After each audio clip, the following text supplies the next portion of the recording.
ایک ولی سے ابلیس نے کہا تجھے اللہ پر بہت یقین ہے، تو اونچے پہاڑ پر چڑھ کر چھلانگ لگا دے، دیکھتے ہیں تیرا اللہ تجھے بچاتا ہے یا نہیں۔ ولی نے جواب دیا یہ اللہ کا کام ہے مجھے آزمانا، یہ میرا کام نہیں ہے کہ میں اپنے سچے رب کو آزماؤں۔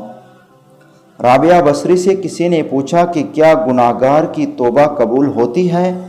فرمایا انسان اس وقت توبہ کر ہی نہیں سکتا جب تک اللہ توفیق نہ دے، اور جب توفیق مل جائے تو پھر قبولیت میں کوئی شک نہیں رہتا۔ تم کہتے ہو میں نماز پڑھنے نہیں جاتا، تمہاری اوقات ہی کیا ہے کہ تم نماز نہ پڑھو؟ حقیقت تو یہ ہے کہ اللہ تمہیں اپنے گھر بلاتا ہی نہیں ہے۔ تمہاری سب سے بڑی جیت پتہ ہے کیا ہے؟ تم بدلہ نہ لو اور معاف کر دو اسے جس نے تمہیں سب سے زیادہ تکلیف دی ہو۔ آج کل تو رشتہ دار ان لکڑیوں کی مانند ہو چکے ہیں جو دور ہو تو دھواں دیتے ہیں اور اگر اکٹھے ہو جائیں تو آگ لگا دیتے ہیں۔ کچھ چیزوں کی کبھی شکایت نہ کرو اولاد کے سامنے، اپنے بڑوں کی اور اپنا ذاتی مکان ہوتے ہوئے اس کی تنگی کی، اپنے قسمت کی، اور بھول کر بھی اپنے ماں باپ یا اپنے استاد کی، رخصت ہونے کے بعد اپنے مہمان کی۔ والدین کے لیے کچھ کرنا چاہتے ہو تو کم از کم اتنا ضرور کیجئے کہ آپ کی وجہ سے کوئی ان کی تربیت پر انگلی نہ اٹھائے۔ نیت کتنی اچھی ہو دنیا تم کو تمہارے دکھاوے سے جانتی ہے، اور دکھاوا کتنا بھی اچھا ہو اللہ تم کو تمہاری نیت سے جانتا ہے۔ نماز کی تو وہ شان ہے جو روک دیتی ہے طواف کعبہ کو، تو تیرے کاروبار کی کیا اوقات ہے جس کے لیے تو نماز کو چھوڑ دیتا ہے؟ اگر بے حجاب کھلے سر اور تنگ کپڑے پہن کر گھومنا اور اپنے جسم یا جسم کی نمائش کرنا ماڈرن کہلاتا ہے تو میرے خیال میں جانور سے زیادہ ماڈرن تو کوئی بھی نہیں ہوا۔ جس طرح گھڑی کی سوئی آگے پیچھے کرنے سے وقت نہیں بدلتا، اس طرح گردن اونچی یا نیچے کرنے سے انسان کی اوقات میں کوئی فرق نہیں پڑتا۔ بعض اوقات ایک چھوٹا سا جملہ انسان کے دل پر وہ اثر کرتا ہے جو لمبی چوڑی تقریر بھی اثر نہیں کرتی، جس کے نتیجے میں اس کی زندگی بدل جاتی ہے۔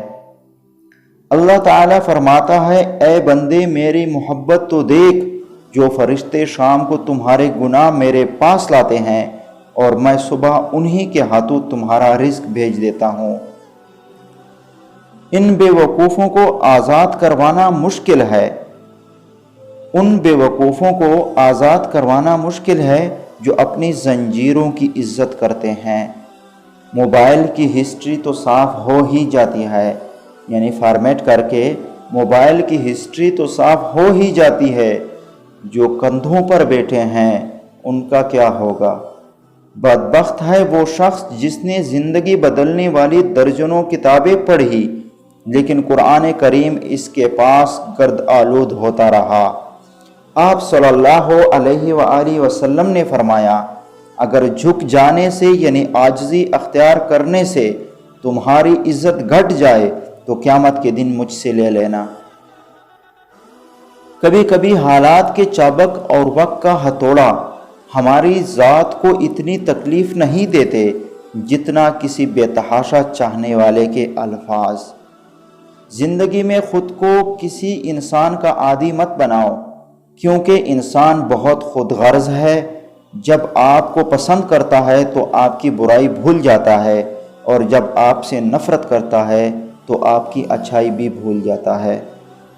تم اللہ کے آگے جھکو اور اللہ تعالیٰ تمہیں کسی اور کے آگے جھکنے نہیں دے گا۔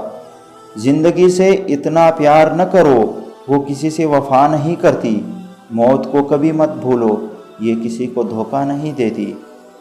اپنے رب کو یہ نہ بتاؤ کہ تمہاری مشکل کتنی بڑی ہے، بلکہ اپنے مشکل کو یہ بتاؤ کہ تمہارا اللہ کتنا بڑا ہے۔ عمر کا تعلق جوانی سے نہیں ہوتا، بعض اوقات انسان عین جوانی میں صدیوں پرانا ہو جاتا ہے۔ اگر کسی رشتے کو کتنی ہی محبت سے باندھا گیا ہو اگر عزت اور لحاظ چلا جائے تو محبت بھی چلی جاتی ہے۔ صبر کا دامن ہاتھ سے نہ چھوڑو، ہر کام آسان ہونے سے پہلے مشکل ہوتا ہے۔ یہ جو مایوسی کا بھنور ہوتا ہے یہ بہت ظالم گرداب ہوتا ہے۔ اس کے کنارے کنارے پر آدمی گھومتا رہتا ہے تو بچنے کی امید ہو جاتی ہے۔ اس کے کنارے کنارے پر آدمی گھومتا رہتا ہے تو بچنے کی امید ہو جاتی ہے، لیکن جب بہت گہرا اتر جائے تو بچنے کی کوئی امید، کوئی آس باقی نہیں رہتی۔ عمر کی اونچائیوں پر چڑھتا ہوا شخص یہ بات بھول جاتا ہے کہ وہ در حقیقت زینہ در زینہ 2 گز زمین میں اتر رہا ہے۔ غم کی بڑی کارروائی یہ ہے کہ تمہیں بہت ہی نرم کر دیتا ہے۔ اگر غم نہ ہو تو انسان پتھر ہی رہتا۔ جاہل صرف وہ نہیں ہوتا جو تعلیم یافتہ نہ ہو، جاہل وہ بھی ہوتا ہے جس نے ڈگریوں کے ڈھیر لگا رکھے ہو مگر اپنے ظرف میں وسعت، لہجے میں نرمی اور طبیعت میں انکساری پیدا نہ کر پایا ہو۔ ایک دوسرے کی ہمت افزائی کرنا، ایک دوسرے کے نخرے اٹھانا، ایک دوسرے سے پیار کرنا میاں بیوی کا بنیادی حق ہے۔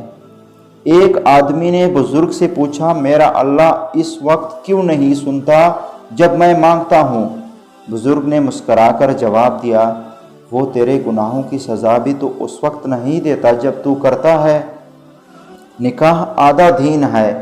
کسی لڑکی کی طرف ہاتھ اس وقت بڑھاؤ جب اسے اپنی بیوی بنانے کی ہمت رکھتے ہو، صرف جانچنے کے لیے یا معیار پر پورا نہ اترنے پر دھتکارنے کے لیے نہیں۔